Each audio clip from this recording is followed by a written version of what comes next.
3장 23절부터 같이 읽겠습니다. 믿음이 오기 전에 우리는 율법 아래 매임받고 계시될 믿음의 때까지 갇혔느니라.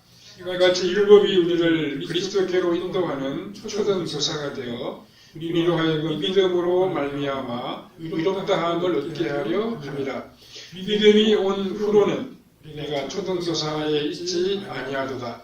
너희가 다 믿음으로 말미암아 그리스도 예수 안에서 하나님의 아들이 되었으니 누구든지 그리스도와 합하기 위하여 세례를 받은 자는 그리스도로 옷 입었느니라.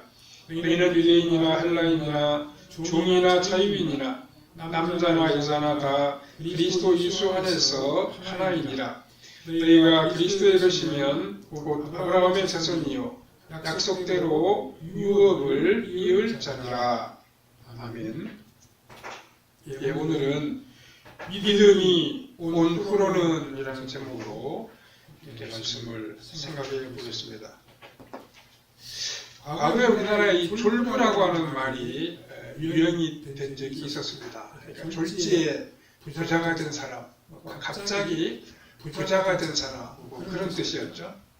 이렇게 갑자기 부자가 된 사람들 가운데에는 돈을 물 쓰듯이 쓰는 사람들이 있었습니다. 이런 사람들은 차마 받을 수 없을 정도로 그들먹거리며 살아가기도 했습니다. 이렇게 하는 것은 아마도 그들이 인격적으로 무엇인가 잘못되어서 그럴 것입니다. 그런데 바르고 정상적인 사람은 갑자기 부자가 되었을 때 불안을 느낄 수 있습니다. 내가 이렇게 부유하게 살아도 될까? 이렇게 크고 좋은 집에 살아도 괜찮은 걸까? 이런 생각을 하게 됩니다. 하지만 이러한 마음이 있다고 해서 지난날의 가난하고 힘들게 살던 시절로 돌아갈 필요는 없습니다. 이것은 복음을 받아들인 우리 그리스도인들도 역시 마찬가지입니다. 복음을 들으면 두 가지의 반응이 나타납니다. 하나는 복음이 자유니까 자기 마음대로 살고 자기 욕심을 채우면서 살아가자는 생각을 하게 됩니다. 이런 사람들은 복음을 잘못 들어서 그렇습니다. 복음을 잘못 들었을 때 이런 생각을 하게 됩니다. 이처럼 복음을 잘못 들었을 때 나타나는 것을 사도 바울은 십자가의 원수라고 그렇게 표현했습니다. 다른 하나는 복음이 주는 자유가 위험할 수는 있지만 잘 사용하면 유익할 수 있겠다는 마음을 가지고 살아갑니다. 이런 사람들은 복음을 알지 못했던 그 과거의 삶으로 돌아가지 않게 됩니다.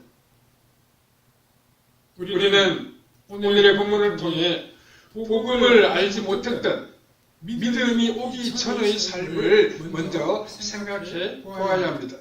그리고 믿음이 온 이후의 삶을 살펴보므로 오늘 주님이 주시는 교훈을 함께 발견해 가야 하겠습니다. 첫 번째로 믿음이 오기 전에 우리는 율법에 매여 있었습니다. 우리의 믿음 안에는 풍성한 양심의 자유가 있습니다. 사도 바울은 어떻게 해서 이 양심의 자유가 우리에게 허락되었는지를 가르쳐주고 있습니다. 이것을 사도 바울은 하나의 표현으로 설명하는데 믿음이 오기까지라고 했습니다. 23절을 보시면 믿음이 오기 전에 우리는 율법 아래 매임받고 계시될 믿음의 때까지 갇혔느니라 라고 했습니다. 바울은 자신과 같은 유대인들을 예로 들어서 말씀하고 있습니다. 여기서 우리는 이라고 하는 말은 유대인들을 가리키는 말입니다. 믿음이 오기까지라고 한 것은 믿음의 시대가 도래하기까지라고 하는 의미입니다. 즉 우리들이 이런 방법으로 믿음으로 인해 하나님께 받아들여지는 시대가 열리기까지라고 하는 뜻입니다. 율법을 가지고 하나님께로 나아갔던 유대인들은 어떠한 처지에 있었습니까? 율법 아래에 매여 있었고 율법에 갇혀 있었습니다. 늘 그들은 율법에 얽매여서 살아갔습니다. 그 유대인들은 아무것도 자기 스스로 할 수 없는, 어떻게 보면 정신적인 노예와도 같았습니다. 이것을 사도 바울은 당시 시대에 흔히 시행되었던 아이들의 훈육 제도를 통해서 설명을 하고 있습니다. 24절을 보시면 이같이 율법이 우리를 그리스도께로 인도하는 초등 교사가 되어 우리로 하여금 믿음으로 말미암아 의롭다함을 얻게 하려 함이라 라고 했습니다. 이 당시에 요즘의 초등학교에 다닐 나이대쯤의 아이들을 가르치는 초등교사가 있었습니다. 이들은 가르치는 사람이었지만 이들의 신분은 노예였습니다. 이 노예인 교사는 무식한 사람들이 아니었습니다. 무엇인가 잘못되어 노예가 되었는데 당시 사람들은 자신들의 자녀의 교육을 이런 똑똑한 노예들에게 맡겼습니다. 맡기면서 때려서라도 사람을 만들어 달라는 당부를 했습니다. 이렇게 무섭게 때리고 훈육하는 교사가 당시의 초등 교사였습니다. 하기 싫은 것을 억지로라도 하게 하는 것이 이 초등 교사가 하는 역할이었습니다. 여기서 사도 바울이 말씀하고 있는 것이 무엇입니까? 참으로 복음이 오기까지 유대인들은 진정으로 무엇인가를 자신이 원해서 스스로 해본 적이 없다는 것입니다. 하기 싫은데 그들은 억지로 강요를 받았습니다. 그 유대인들은 하나님을 위해 무엇인가 더 해야 하고 좀 더 잘해야 한다는 강박관념에 시달렸습니다.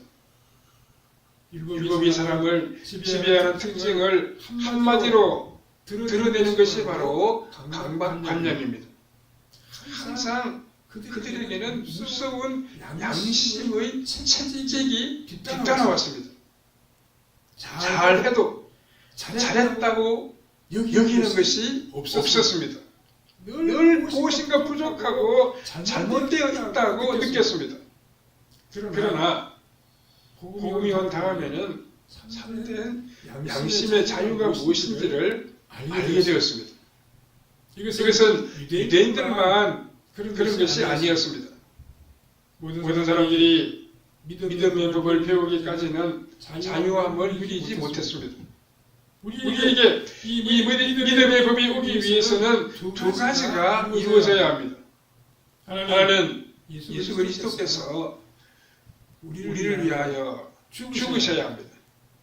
이것이 없으면 믿음이 올 수가 없습니다. 다른 하나는 예수님이 죽으신 소식이 우리에게 들려야 하고 그것이 우리에게 적용되어야 합니다. 또한 예수님의 그 대신 속죄의 죽으심이 믿어져야 됩니다. 우리가 예수님이 나를 위해 죽었다라고 하는 사실을 믿어야 한다는 거죠. 율법의 지배 아래 살고 그 율법에 매여 살아가는 삶에서 벗어나려고 하면 예수님의 십자가를, 그 대신 속죄의 십자가를 믿어야 합니다. 예수님께서 이 땅에 오셔서 믿음이 들어온 새로운 시대에 살고 있는 우리는 더 이상 율법에 얽매여 살아가면 안 됩니다. 율법은 이제 바울 당시의 초등교사처럼 그 용도가 폐기되었습니다. 율법은 지금 역할이 거의 없고 그저 교훈 자체는 유익하기는 하지만 초등교사 자체는 이제 필요가 없어져 버렸습니다. 사랑하는 성도 여러분, 예수님을 믿는 믿음이 율법의 지배 아래 살아야 한다고 생각해서는 안 됩니다. 우리가 양심의 끄리낌이 없이 살아야 하지만 예수님을 믿는 믿음 위에 양심껏 살아야 한다고 말해서도 안 됩니다. 이제 예수님을 믿는 믿음의 새로운 시대가 우리에게 열렸기 때문입니다. 두 번째로 믿음이 온 후로는 우리의 삶이 변화했습니다. 또 바울은 믿음이 오면 어떻게 달라지는지 우리에게 가르쳐주고 있습니다. 25절 26절에 믿음이 온 후로는 우리가 초등교사 아래 있지 아니하도다. 너희가 다 믿음으로 말미암아 그리스도 예수 안에서 하나님의 아들이 되었으니 라고 했습니다. 복음을 듣고 그 복음을 믿기까지 사람들은 진정한 자유라고 하는 것이 무엇인지를 알지 못했습니다. 사도 바울이 말하는 것은 유대인들만 초등교사 아래 있었다는 것이 아닙니다. 이것은 모든 사람이 다 그랬다는 뜻입니다. 과거에 결혼한 부인들이 어떻게 살았습니까? 복음을 듣기까지, 복음으로 사회가 변화되기까지 그 부인들은 자신들의 소중함을 알지 못했습니다. 복음이 없는 곳에서 여성들의 인격이 무시당하는 일은 이상한 일이 아니었습니다. 여성들은 한 가문만을 위해서 존재했습니다. 과거 우리나라에 뭐라고 얘기했습니까? 한번 시집 가면 그 시댁에서 죽으라고 그렇게 이야기를 했습니다. 그래서 한평생 시부모나 가문의 법도 아래에서 숨죽이면서 살아가야만 했습니다. 그러나 복음을 듣고 나서 어떻게 되었습니까? 복음으로 사회가 변화되고 나서 어떻게 되었습니까? 그때 자기 자신이 참으로 가치 있는 인격체라고 하는 사실을 알게 됩니다. 자신을 죽기까지 사랑하신 하나님의 아들 예수님이 계신다는 것을 깨닫게 됩니다. 바로 이것이 율법의 지배를 넘어 복음으로 인하여 자유를 누리는 복된 세계로 들어가는 방법입니다. 사람들이 복음을 듣기까지는 엄한 체제 아래 있어야 타락하지 않습니다. 복음을 듣지 않았는데 자유가 주어지면 죄짓고 타락하는데 그 자유를 사용하기가 참으로 쉽습니다. 그래서 복음이 오기까지 유대인들만이 아니라 온 세상을 하나님께서 엄한 통치 아래에 두셨습니다. 그렇게 하지 아니하면 인간은 모두 자기 마음대로 하려고 하기 때문에 빨리 타락함으로 복음으로도 건질 수 없게 됩니다. 사람이라는 존재는 자신이 하고 싶은 대로 하게 두면 이기적이 되기가 쉽고 자기 마음대로 하려고만 합니다. 그러나 누군가 강력하게 훈련시키고 압제를 하면 순수해지고 온순해질 수 있습니다. 그것은 속에 있는 죄악성을 나타낼 수 있는 기회가 별로 없기 때문입니다. 그래서 바울은 처음부터 복음이 주어졌다면 사람들이 이거 급박한 마음 때문에 복음을 받아들이지 않았을 것이라고 생각했습니다. 그러나 율법 아래에서 너무나도 심하게 훈련을 받고 정죄를 당하니까 복음의 참다운 가치를 알았다는 것입니다. 이것은 이방인들도 역시 마찬가지였습니다. 복음이 오기까지 그들은 강한 사람의 지배 아래에서 신음하며 살아갔습니다. 그러니까 속에 있던 단단한 껍질이 깨어져서 자신의 부족함을 알게 되고 복음에 복종하게 되었습니다. 복음은 인간의 죄악성을 분명하게 밝혀주어야 합니다. 요즘 많은 사람들이 죄에 대한 설교를 별로 좋아하지 않습니다. 교회에 와서 위로를 받으려고만 하고 복받은 것에 대한 가르침만을 들으려고 합니다. 바로 이러한 생각들이 교회를 잘못된 길로 이끌어갈 수 있습니다. 복음을 듣고 우리는 우리 안에 있는 죄악성을 철저하게 드러내어야 합니다. 우리가 죄인됨을 깨달아야 됩니다. 우리가 죄인이라는 사실을 인정해야 됩니다. 우리 자신에게는 아무런 소망이 없고 우리 자신을 십자가에 못 박기 이전에는 참된 자유와 구원의 복이 없다는 사실을 알아야 합니다. 그렇지 않고 교회 나오기만 하면 얼마든지 방종해도 된다고 하는 생각은 우리 시대의 일종의 면죄부라고 말할 수 있습니다. 하나님은 사랑입니다 라고 하면서 교회 나오기만 하면 모든 것이 다 잘 된다고 주장하는 것은 복음이 아닙니다. 율법의 강요 때문이 아니라 옳은 일이기 때문에 믿음의 복된 삶을 계속해 나가야 됩니다. 우리가 원해서 즐겁게 하나님의 뜻을 따라 살아가는 것을 하나님은 기뻐하십니다. 그래서 27절은 누구든지 그리스도와 합하기 위하여 세례를 받은 자는 그리스도로 옷 입었느니라 이렇게 말씀하고 있습니다.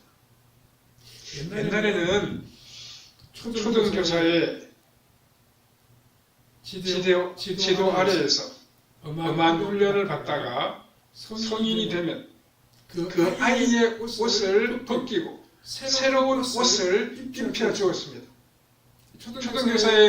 초등교사로부터 받는 가르침이 끝나면 이제 다른 옷을 입혀 주었다는 말씀입니다. 이 새 옷은 훈련소에서 훈련복을 벗고 장교의 복장을 입는 것과 같다고 말할 수 있습니다. 이제 장교의 새로운 옷을 입음으로 자유와 막강한 권한이 주어지게 됩니다. 예수님을 믿고 세례를 받은 사람은 모든 과거의 노예 생활을 벗어버리고 새로운 지위를 얻게 됩니다. 죄인의 삶을 다 벗어버리고 이제 하나님의 자녀라고 하는 새로운 이 놀라운 신분을 소유하게 됩니다. 예수님을 믿는 사람은 이때 어떤 옷을 입게 된다고 말씀하고 있습니까? 그리스도라고 하는 새로운 옷입니다. 참으로 이것은 놀라운 표현입니다. 여기서 그리스도로 옷 입었다고 말씀했습니다.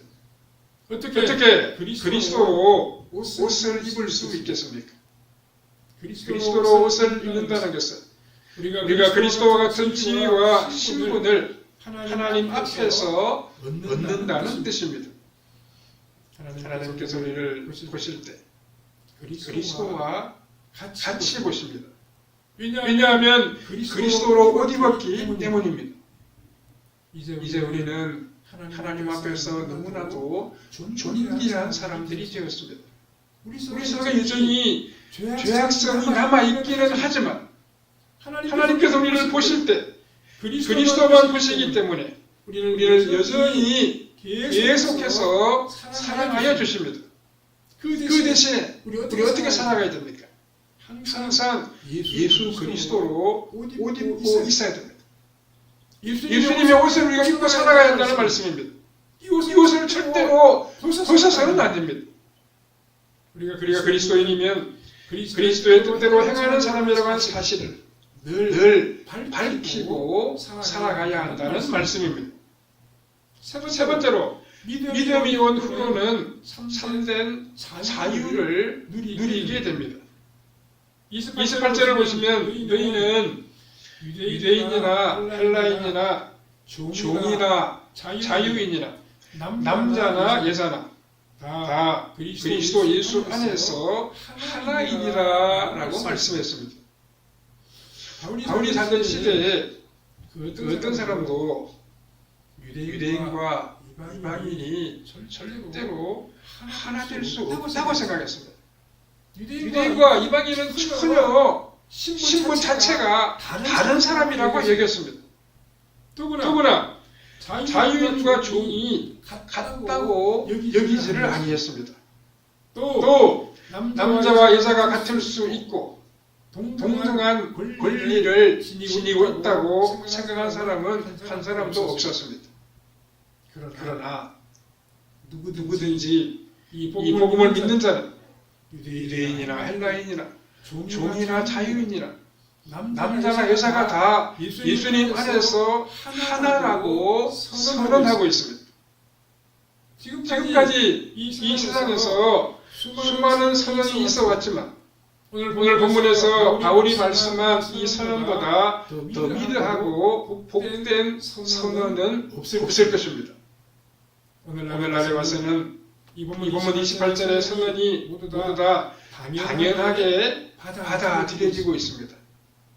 그것은 복음의 능력 때문입니다. 하지만 그 당시에는 인간이라고 해서 모두 다 같은 인간이라고 아무도 생각하지 아니했습니다. 인간이지만 수많은 계층으로 나누어져 있었고 이들은 서로 하나가 될 수가 없었습니다. 그 근본이 전혀 다른 사람들이었습니다. 그러나 복음은 모든 사람은 다 그리스도 예수 안에서 하나라고 말씀하고 있습니다. 사회의 여러 가지 계층들은 다 그 사회가 필요해서 만들어진 것입니다. 그런 식으로 사람을 차별하지 아니하면 사회가 유지되지 않는다고 그 당시에는 생각했습니다. 그러나 오늘 복음이 이야기하는 것이 무엇입니까? 사회는 스스로의 필요 때문에 사람을 여러 계층으로 여러 계급으로 나누었지만 하나님 앞에서는 모두가 다 똑같은 죄인이며 아무런 차이가 없다는 것입니다. 오늘날 그리스도인들만 자유를 얻은 것이 아니라 모든 사람들이 다 겉으로 보기에는 자유를 누리고 있습니다. 옛날에는 유대인이나 헬라인이나 남자나 여자나 자유인이나 노예가 다 같다는 생각은 교회 안에서만 통했습니다. 그러니까 교회는 새롭고 놀라운 아름다운 공동체였습니다. 옛날에 누가 노예를 형제라고 부릅니까? 하지만 교회에 가면 노예도 형제이고 백정도 한 형제였습니다. 여자들도 자매였습니다. 세상에 이런 곳이 어디에 있습니까? 그래서 교회는 압제받고 가난한 사람들에게 억눌린 사람들에게는 너무나도 복되고 귀한 곳이었습니다. 교회 가면 이 땅에서 미리 천국을 체험할 수 있었습니다. 그러나 이제는 모두가 다 똑같아져 버렸습니다. 이제는 노예도 없고 자유인도 없습니다. 모두가 다 같은 자유 시민입니다. 남자와 여자의 차별도 거의 없어졌습니다. 사실 사도 바울의 이 자유 선언으로부터 세상은 바뀌기 시작했습니다. 그런데 지금은 너무나도 자유롭게 되어버렸습니다. 그래서 예수님을 믿기가 참으로 어려운 세상이 되어버렸습니다. 하나님이 이토록 사람을 풀어놓으신 것은 마지막 때가 되었기 때문인 것 같습니다. 이제는 초던 교사 같은 것이 없이 누구든지 원하는 자는 다 오라는 것입니다. 그리스도의 자유가 필요한 자는 다 그리스도께로 오라고 초청하고 있습니다. 29절에 너희가 그리스도에 계시면 곧 아브라함의 자손이요 약속대로 유업을 이을 자니라 이렇게 말씀하고 있습니다. 예수 그리스도의 자유 안에는 엄청난 상급이 보장되어 있습니다. 그것은 우리가 상상할 수도 없는 것입니다. 적어도 이 세상에 있는 것은 아닙니다. 하나님께서는 새로 창조된 세상에서 새롭고 놀라운 것들을 우리에게 허락하여 주실 것입니다. 믿음으로 행함으로 우리는 하나님의 자녀의 놀랍고 아름다운 복을 누려야 됩니다. 하나님 주시는 한 해의 신령한 상급을 우리가 누려야 됩니다. 그렇게 하려면 우리가 그리스도로 옷 입고 예수님을 닮은 삶을 이어가야 됩니다. 예수님의 모습이, 예수님의 인격이, 예수님의 성김과 사랑이 우리의 삶을 통하여 나타나야 됩니다. 그것이 바로 그리스도로 옷 입고 살아가는 사람의 삶의 모습입니다. 우리가 그렇게 살아감으로 하나님의 약속에 놓으신 하늘의 놀라운 복을 받아 누려야 할 것입니다. 예수 그리스도로 옷 입고 예수님을 닮아 믿음과 사랑을 나타내며 살아가는 성도님들의 삶이 다 되시기를 바랍니다. 사랑하는 하나님, 은혜를 감사합니다. 오늘 우리를 불러주셔서 주의 말씀을 듣게 하시니 참으로 감사합니다. 우리가 믿음을 가진 이후로는 우리의 삶이 새로워지게 하여 주시옵소서. 예수 그리스도로 옷 입고 살아가는 우리의 삶이 되게 해 주시옵소서. 우리를 통해 예수님의 모습이 나타나게 하여 주시옵소서. 예수님의 삶과 사랑이 우리의 삶의 모습에서 현저하게 드러나게 하여 주시옵소서. 그래서 다른 사람들을 세워주고 섬기고 축복하고 사랑하며 살아가는 우리의 발걸음이 되게 하여 주시옵소서.